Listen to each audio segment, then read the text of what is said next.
వే gold trusted gold buyers మీరు తాకట్టు పెట్టిన బంగారాన్ని విడిపించి ఈ రోజు ఉన్న మార్కెట్ ధరకు కొనబడను.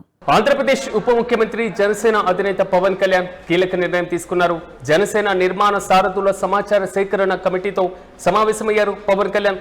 ప్రధానంగా జనసేన పరిశీలకులు కమిటీ సభ్యులతో భేటీ కానున్నారు పవన్. కమిటీ సభ్యులకు దిశానిర్దేశం చేయనున్నారు డిప్యూటీ సీఎం.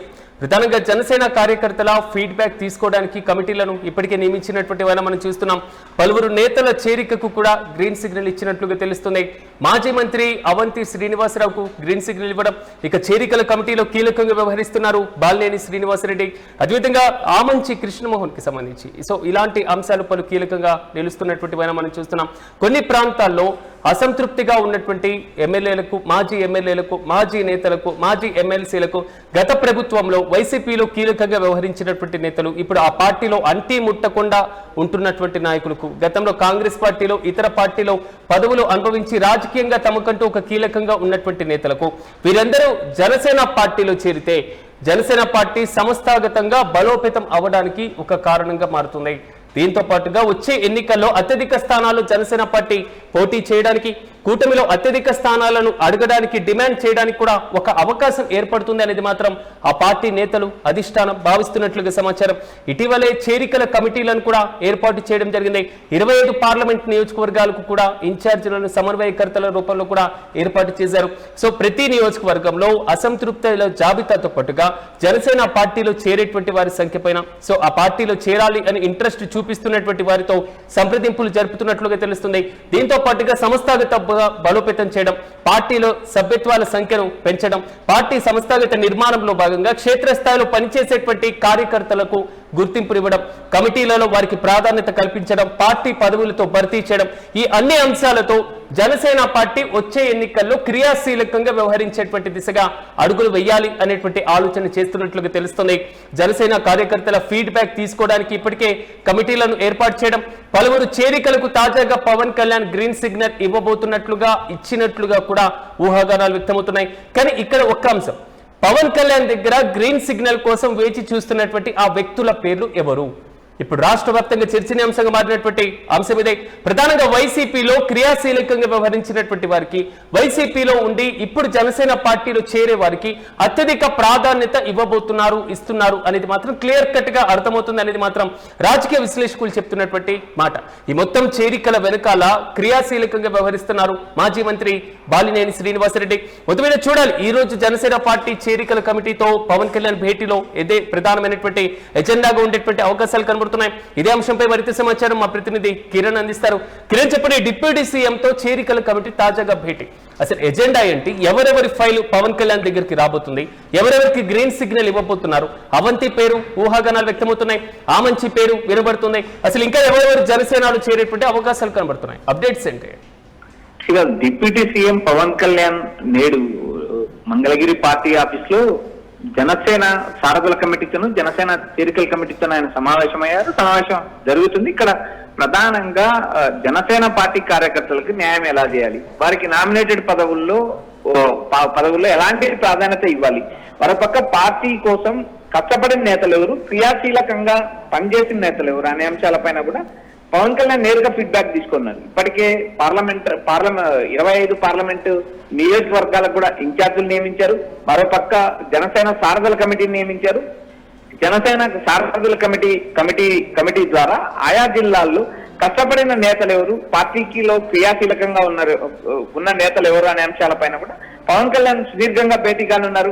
ఆయా జిల్లాల నుంచి వచ్చిన రిపోర్ట్ను కూడా ఆయన పరిశీలించున్నారు. మరోపక్క నేతలతో సమావేశమై భవిష్యత్ కార్యాచరణ, మరోపక్క స్థానిక ఎన్నికలు, రాబోయే అసెంబ్లీ ఎన్నికలు, లోక్సభ ఎన్నికలను కూడా దృష్టిలో పెట్టుకుని ఆయన పార్టీని బలోపేతం చేసే దిశగా కూడా అడుగులేస్తున్నారు. ఇప్పటికే రాష్ట్ర స్థాయిలో కమిటీలు నియమించారు. గ్రామ స్థాయి నుంచి మండల స్థాయి వరకు, మండల స్థాయి నుంచి నియోజకవర్గ స్థాయి వరకు, నియోజకవర్గ స్థాయి నుంచి జిల్లా స్థాయి వరకు, రాష్ట్ర స్థాయి వరకు ఆయన పలు కమిటీలు నియమించారు. చేరికల కమిటీతో పాటు జనసేన సారథుల కమిటీ నియమించారు. సారథుల కమిటీలో పార్టీ కార్యకర్తల నుంచి నేరుగా ఫీడ్బ్యాక్ తీసుకున్నారు. ఆయా నియోజకవర్గాల్లో ఉన్న పరిస్థితి, కూటమిలో ఉన్న సమన్వయం, మరోపక్క టీడీపీ ఎమ్మెల్యేలు ఉన్న చోట జనసేన నేతలకు ఎదుర్కొంటున్న ఇబ్బందులపై కూడా పవన్ కళ్యాణ్ నేరుగా ఆరాధీనున్నారు.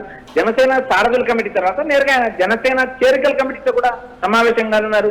ఈ చేరికల కమిటీలో బాలినేని కీలకంగా వ్యవహరిస్తున్నారు. రాష్ట్ర వ్యాప్తంగా ప్రధానమైనటువంటి అంశం, ఆల్రెడీ జనసేనలో చేరాలి అనేటువంటి ఇంట్రెస్ట్ ఉన్న వారికి ఆహ్వానం పలుకుతున్నారా, లేదా వేరే పార్టీలో అసంతృప్తులుగా ఉన్నటువంటి వారికి గాలం వేయబోతున్నారా? అసలు ఈ రెండిట్లో ఏం జరుగుతుంది?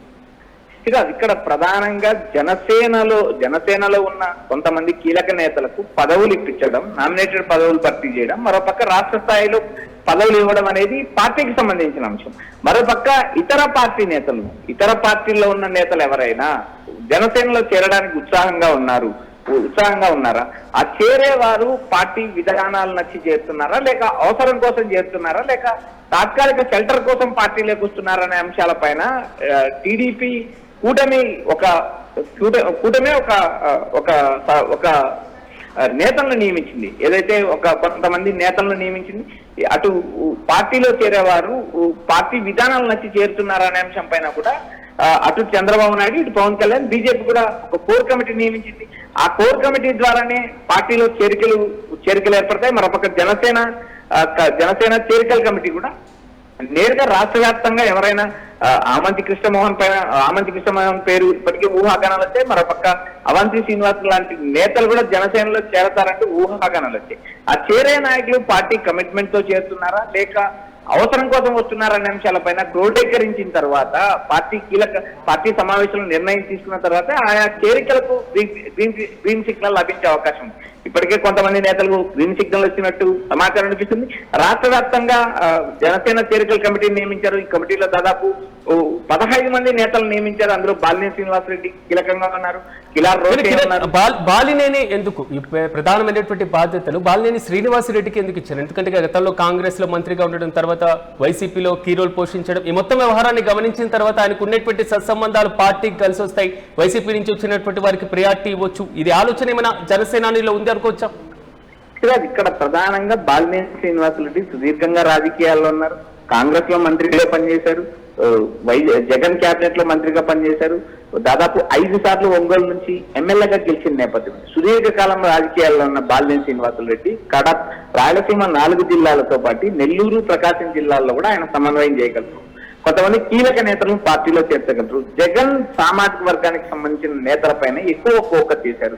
ఎందుకంటే జగన్ కు రాయలసీమతో పాటు నెల్లూరు, ప్రకాశం జిల్లాలో అత్యంత బలంగా ఉంటుంది. గత ఎన్నికల్లో ఆయన ఓడిపోయినప్పటికీ కూడా 2014, 2019 ఎన్నికల్లో ఏదైతే ఈ 6 జిల్లాల్లో అత్యధిక సీట్లు వైసీపీ గెలిచిన నేపథ్యం ఉంది. ఎందుకంటే రాయలసీమలో జగన్ సామాజిక వర్గం బలంగా ఉండడమే కాకుండా జగన్ కుటుంబానికి అత్యంత విధేయులుగా ఉన్న నేతలు చాలా మంది ఉన్నారు. అలాంటి నేతల మీద ఫోకస్ పెంచడానికి కానీ పార్టీలో రప్పించడానికి కానీ బాలినేని కీలకంగా ఉపయోగపడతారనే కోణంలో పవన్ కళ్యాణ్ ఈ వ్యూహాన్ని ఎంచుకున్నారనే ప్రచారం జరుగుతుంది.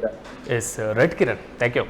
ఇటీకేలకు జనసేన అధినేత డిప్యూటీ సీఎం పవన్ కళ్యాణ్ కీలకమైనటువంటి నిర్ణయం తీసుకొని ముందుకు వెళ్తున్నారు. ప్రధానంగా ఆయన నియమించినటువంటి జనసేన నిర్మాణ సారథుల సమాచార సేకరణ కమిటీతో ఈ రోజు ఆయన భేటీ కాబోతున్నారు.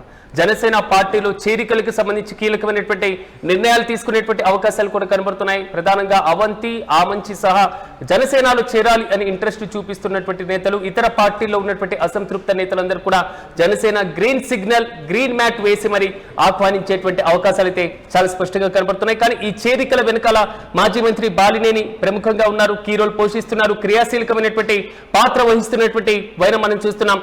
జనసేన కార్యకర్తల ఫీడ్బ్యాక్ తీసుకోవడానికి కూడా కమిటీలను నియమించారు పవన్ కళ్యాణ్. పలువురు చేరికలకు సంబంధించి క్షేత్రస్థాయిలో ఒకవేళ పార్టీలో చేరితే ఎక్కడ క్యాడర్ లో అసంతృప్తి రాకుండా వ్యవహరించాల్సినటువంటి తీరు వారితో ముందుగానే నచ్చజెప్పి తీసుకోవాల్సినటువంటి నిర్ణయాలపైన ప్రధానంగా చర్చిస్తున్నట్లుగా తెలుస్తున్నాయి. రాష్ట్ర వ్యాప్తంగా జనసేన పార్టీలో చేరికలకు సంబంధించి ఎవరెవరు చేరబోతున్నారు, ఏ పార్టీల నుంచి జనసేన వైపు అడుగులు వేయబోతున్నారు, ఎవరెవరు ఎమ్మెల్యేలకు సంబంధించి, మాజీ ఎమ్మెల్యేలకు సంబంధించి కీ రోల్ పోషించే ప్రముఖ నేతలు, గుర్తింపు పొందినటువంటి నేతలు జనసేన వైపు అడుగులు వేయబోతున్నారు. చూడాలి తాజా ఈ చేరికల కమిటీ సమావేశంలో డిప్యూటీ సీఎం ఎలాంటి నిర్ణయం తీసుకోబోతున్నారు.